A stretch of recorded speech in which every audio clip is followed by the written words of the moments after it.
Hello എല്ലാവർക്കും സ്വാഗതം. ഇന്ന് നമ്മൾ സംസാരിക്കാൻ പോകുന്നത് മൈലോമ എന്ന രോഗാവസ്ഥയെക്കുറിച്ചാണ്.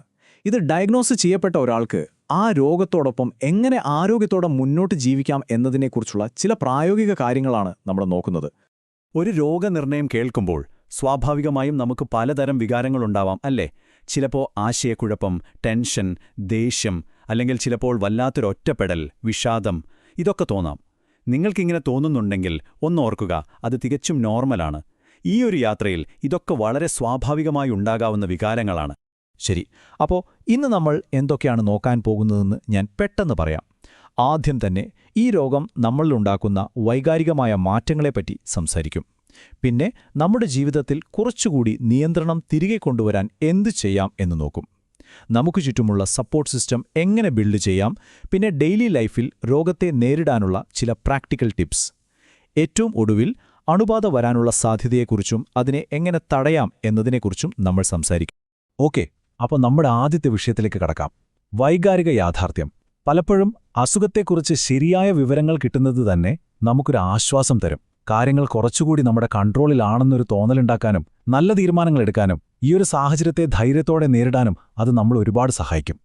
ഇവിടെ നമ്മൾ മനസ്സിലാക്കേണ്ട ഏറ്റവും പ്രധാനപ്പെട്ട ഒരു ആശയം എന്താണെന്ന് വെച്ചാൽ, നമുക്ക് നിയന്ത്രിക്കാൻ പറ്റാത്ത കാര്യങ്ങളെക്കുറിച്ചോർത്ത് വിഷമിച്ചിരിക്കുന്നതിന് പകരം നമ്മുടെ കയ്യിലുള്ള, നമുക്ക് എല്ലാ ദിവസവും ചെയ്യാൻ കഴിയുന്ന കാര്യങ്ങളിൽ ശ്രദ്ധ കേന്ദ്രീകരിക്കുക എന്നതാണ്. സത്യം പറഞ്ഞാൽ ഈ യാത്രയിൽ നമുക്ക് കിട്ടാവുന്ന ഏറ്റവും വലിയൊരു ശക്തിയും അതുതന്നെയാണ്.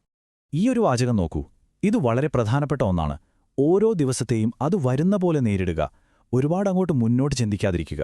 ഭാവിയെക്കുറിച്ചോർത്ത് ടെൻഷൻ അടിക്കുന്നതിന് പകരം ഇന്നത്തെ ദിവസം എങ്ങനെ കുറച്ചുകൂടെ നന്നായി ജീവിക്കാമെന്ന് ചിന്തിക്കുന്നതാണ് പ്രധാനം. ഇതാണ് ആ അനിശ്ചിതത്വത്തെ നേരിടാനുള്ള ഏറ്റവും നല്ലൊരു മാർഗം. അപ്പോൾ ഈ പറയുന്ന നിയന്ത്രണം എങ്ങനെ നമുക്ക് തിരികെ പിടിക്കാം? അതിന് വലിയ കാര്യങ്ങളൊന്നും ചെയ്യേണ്ട, വളരെ സിമ്പിളായ കുറച്ച് വഴികളുണ്ട്. ഉദാഹരണത്തിന്, ഓരോ ദിവസവും ചെറിയ, നമുക്ക് ചെയ്യാൻ പറ്റുന്ന ലക്ഷ്യങ്ങൾ വയ്ക്കുക. അതൊരു ചെറിയ നടത്തമാകാം, അല്ലെങ്കിൽ ഒരു ഫ്രണ്ടിനെ ഫോൺ ചെയ്യുന്നത് പോലെ ഒരു ചെറിയ കാര്യമാകാം. അന്നത്തെ ദിവസം ചെയ്യാനുള്ള കാര്യങ്ങൾ ഒരു ലിസ്റ്റായി എഴുതി വയ്ക്കുന്നത് ഒരു ലക്ഷ്യബോധം തരും. പിന്നെ നിങ്ങളുടെ ലക്ഷണങ്ങളും ഫീലിംഗ്സും ഒരു ഡയറിയിൽ എഴുതി വയ്ക്കുന്നത് വളരെ നല്ലതാണ്. ഡോക്ടറോട് സംസാരിക്കുമ്പോൾ അതൊരുപാട് ഹെൽപ്പ് ചെയ്യും. ഇനി നമ്മൾ സംസാരിക്കാൻ പോകുന്നത് വളരെ പ്രധാനപ്പെട്ട ഒരു കാര്യത്തെക്കുറിച്ചാണ്. അതായത് ഒരു സപ്പോർട്ട് സിസ്റ്റം ഉണ്ടാക്കുന്നതിനെപ്പറ്റി. ഓർക്കുക, ഈ ഒരു യാത്രയിൽ നിങ്ങൾ ഒരിക്കലും ഒറ്റയ്ക്കല്ല. വൈകാരികമായും അല്ലാതെയും നമ്മളെ സപ്പോർട്ട് ചെയ്യാൻ ആളുകളുണ്ടാവുന്നത് വലിയൊരു കരുത്താണ്. ഈ സപ്പോർട്ട് സിസ്റ്റത്തിൽ ആരൊക്കെ വരാം? തീർച്ചയായും നമ്മുടെ കുടുംബവും സുഹൃത്തുക്കളുമാണ് ഏറ്റവും വലിയ സപ്പോർട്ട്. നിങ്ങളുടെ അസുഖത്തെക്കുറിച്ചും ചികിത്സയെക്കുറിച്ചും ടെൻഷനുകളെക്കുറിച്ചുമൊക്കെ അവരോട് തുറന്നു സംസാരിക്കുന്നത് തന്നെ വലിയൊരു റിലീഫായിരിക്കും. അതുപോലെ തന്നെ ഡോക്ടറോടോ നഴ്സിനോടോ സംശയങ്ങൾ ചോദിക്കാൻ ഒരു മടിയും വിചാരിക്കരുത്. ഇനി വേണമെന്ന് തോന്നുകയാണെങ്കിൽ ഒരു സൈക്കോളജിസ്റ്റിന്റെയോ സൈക്യാട്രിസ്റ്റിന്റെയോ സഹായം തേടുന്നതിലും ഒരു തെറ്റുമില്ല. ഇവിടെ നമ്മൾ ശ്രദ്ധിക്കേണ്ട ഒരു കാര്യമുണ്ട്.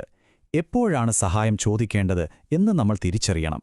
സാധാരണയുണ്ടാകുന്ന ഒരു സ്ട്രെസ് എപ്പോഴാണ് ഡിപ്രഷനിലേക്ക് പോകുന്നത് എന്ന് മനസ്സിലാക്കണം. അങ്ങനെ ഒരു സാഹചര്യത്തിൽ പ്രൊഫഷണൽ ഹെൽപ്പ് തേടേണ്ടത് വളരെ അത്യാവശ്യമാണ്. അപ്പോൾ ഡിപ്രഷന്റെ ചില ലക്ഷണങ്ങൾ എന്തൊക്കെയാണെന്ന് നോക്കാം. 1. ശ്രദ്ധിക്കുന്നത് നല്ലതാണ്. ഉറങ്ങാൻ ബുദ്ധിമുട്ട്, എപ്പോഴും ഒരു കുറ്റബോധം, അല്ലെങ്കിൽ താൻ ഒന്നിനും കൊള്ളാത്ത ആളാണെന്ന് തോന്നൽ, ഒന്നിലും ശ്രദ്ധിക്കാൻ പറ്റാത്ത അവസ്ഥ, പണ്ട് ഇഷ്ടമുണ്ടായിരുന്ന കാര്യങ്ങളിലൊന്നും ഇപ്പോൾ ഒരു താൽപ്പര്യമില്ലായ്മ, എപ്പോഴും ഒരു പേടി അല്ലെങ്കിൽ പെട്ടെന്ന് ദേഷ്യം വരുന്നത്, ഇതൊക്കെ ചിലപ്പോൾ വിഷാദരോഗത്തിന്റെ ലക്ഷണങ്ങളാകാം. ഇത് നിങ്ങളിലോ പ്രിയപ്പെട്ടവരിലോ കണ്ടാൽ ഉടനെ ഒരു ഡോക്ടറെ കാണാൻ മടിക്കരുത്. ശരി, ഇനി നമുക്ക് കുറച്ച് പ്രായോഗികമായ കാര്യങ്ങളിലേക്ക് വരാം. അതായത് നമ്മുടെ ജീവിത നിലവാരം മെച്ചപ്പെടുത്താൻ സഹായിക്കുന്ന, ഡെയിലി ലൈഫിൽ വരുത്താവുന്ന ചില പോസിറ്റീവ് മാറ്റങ്ങളെക്കുറിച്ച് സംസാരിക്കാം. ആരോഗ്യത്തിന്റെ കാര്യത്തിൽ ഭക്ഷണത്തിന് വലിയൊരു പങ്കുണ്ടല്ലേ? ഒരു ബാലൻസ്ഡ് ഡയറ്റ് വളരെ പ്രധാനമാണ്. ഈ കാണുന്നതുപോലെ അന്നജം, അതായത് ഉരുളക്കിഴങ്ങ്, ചോറ്, ബ്രെഡ് പോലുള്ളവ, പിന്നെ ധാരാളം പഴങ്ങളും പച്ചക്കറികളും, പ്രോട്ടീനായിട്ട് ഇറച്ചി, മീൻ, മുട്ട, പയർവർഗ്ഗങ്ങൾ, ഒപ്പം പാലും പാലുൽപ്പന്നങ്ങളും, ഇതെല്ലാം നമ്മുടെ ഭക്ഷണത്തിൽ വേണം. ഇനി എല്ലാ നേരവും ഇത് കൃത്യമായി കഴിക്കാൻ പറ്റിയില്ലെന്ന് വെച്ച് വിഷമിക്കേണ്ട. ഒരാഴ്ച മൊത്തത്തിലെടുക്കുമ്പോൾ ഈയൊരു ബാലൻസ് ഉണ്ടായാൽ മതി. അതുപോലെ തന്നെയാണ് വ്യായാമത്തിന്റെ കാര്യവും. നടത്തം, യോഗ പോലെ അധികം ആയാസമില്ലാത്ത വ്യായാമങ്ങൾ ചെയ്യുന്നത് ശാരീരികമായും മാനസികമായും നമുക്ക് നല്ലൊരു ഉന്മേഷം തരും. നന്നായി ഉറങ്ങാനും ടെൻഷൻ കുറയ്ക്കാനുമൊക്കെ ഇത് സഹായിക്കും.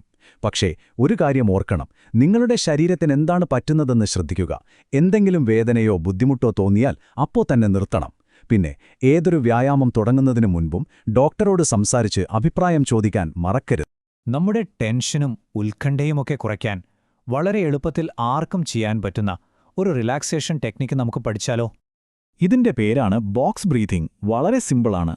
നിങ്ങളുടെ മുന്നിലുള്ള ഒരു ജനൽ പോലെയുള്ള ചതുരാകൃതിയിലുള്ള എന്തെങ്കിലും ഒന്നിലേക്ക് നോക്കുക. ഇനി അതിന്റെ നീളം കൂടിയ വശത്തൂടെ കണ്ണോടിക്കുമ്പോൾ സാവധാനം ശ്വാസം പുറത്തേക്ക് വിടുക. എന്നിട്ട് വീതി കുറഞ്ഞ വശത്തൂടെ നോക്കുമ്പോൾ ശ്വാസം ഉള്ളിലേക്ക് എടുക്കുക. നിങ്ങൾക്ക് കുറച്ചുകൂടി റിലാക്സ്ഡായി തോന്നുന്നതുവരെ ഇതിങ്ങനെ തുടർന്നുകൊണ്ടേയിരിക്കുക. എപ്പോൾ ടെൻഷൻ വന്നാലും ഇത് പരീക്ഷിച്ചു നോക്കാവുന്നതാണ്. ഓക്കെ, നമ്മളിനി നമ്മുടെ അവസാനത്തെയും വളരെ പ്രധാനപ്പെട്ടതുമായ ഒരു വിഷയത്തിലേക്ക് കടക്കുകയാണ്. മൈലോമ ഉള്ളവർക്ക് അണുബാധ വരാനുള്ള സാധ്യതയെക്കുറിച്ചും അതിൽ നിന്ന് എങ്ങനെ നമ്മളെ തന്നെ സംരക്ഷിക്കാമെന്നതിനെക്കുറിച്ചും നമുക്ക് സംസാരിക്കാം. ഈയൊരു കണക്ക് നിങ്ങൾ തീർച്ചയായും ശ്രദ്ധിക്കണം. മൾട്ടിപ്പിൾ മൈലോമ ഇല്ലാത്തൊരാളെ അപേക്ഷിച്ച് ഈ രോഗമുള്ള ഒരാൾക്ക് അണുബാധ വരാനുള്ള സാധ്യത ഏകദേശം 15 മടങ്ങ് കൂടുതലാണ്. അതെ, 15 മടങ്ങ്. അതുകൊണ്ടുതന്നെ ഈ വിഷയം അത്രയേറെ ഗൗരവമുള്ളതാണ്. എന്തുകൊണ്ടാണ് ഈ റിസ്ക് ഇത്ര കൂടുന്നത്? വളരെ ലളിതമായി പറഞ്ഞാൽ, മൈലോമ നമ്മുടെ ശരീരത്തിന്റെ പ്രതിരോധശേഷിയെ ദുർബലമാക്കും.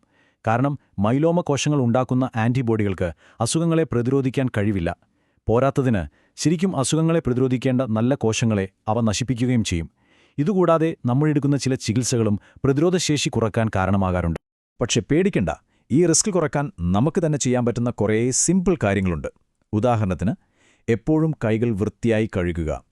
കഴിക്കുന്നതിന് മുൻപ് പഴങ്ങളും പച്ചക്കറികളും നന്നായി കഴുകിയെന്ന് ഉറപ്പുവരുത്തുക. അസുഖമുള്ള ആളുകളുമായി അടുത്ത് ഇടപഴകുന്നത് ഒഴിവാക്കുക. പിന്നെ നമ്മുടെ തൊലിയിൽ ചെറിയ പോറലുകളോ മുറിവുകളോ വരാതെ സൂക്ഷിക്കുക. അതോടൊപ്പം ഡോക്ടർമാർ നിർദ്ദേശിക്കുന്ന ഫ്ലൂ, കോവിഡ് പോലുള്ള വാക്സിനുകൾ കൃത്യമായി എടുക്കാനും മറക്കരുത്. ഇനി ഏറ്റവും പ്രധാനപ്പെട്ട ഒരു കാര്യം, അണുബാധയുടെ എന്തെങ്കിലും ചെറിയ ലക്ഷണങ്ങൾ കണ്ടാൽ പോലും അതിന് നിസ്സാരമായി കാണരുത്.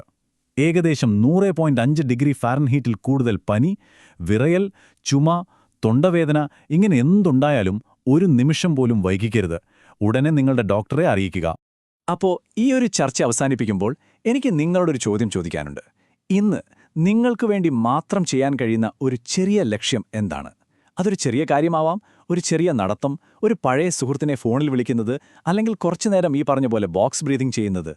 എന്തുമാകാം. ഓർക്കുക, മുന്നോട്ടുള്ള യാത്രയിലെ ഓരോ ചെറിയ ചുവടും വളരെ വലുതാണ്.